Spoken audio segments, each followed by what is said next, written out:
how to see download history on Google Play Store. Hey everyone, welcome back to the channel.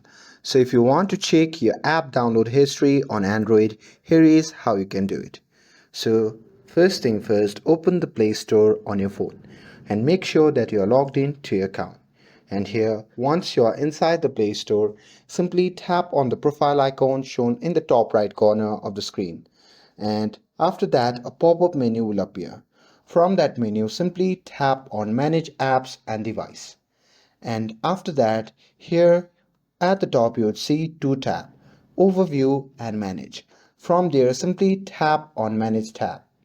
And now here under the Manage tab, you will see a list of apps that are currently installed on your device.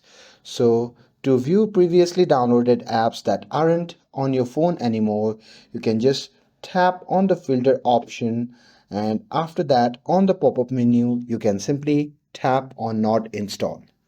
And once you tap on it, it will show you all the apps that you have downloaded in the past using Google account, even if they are not currently installed.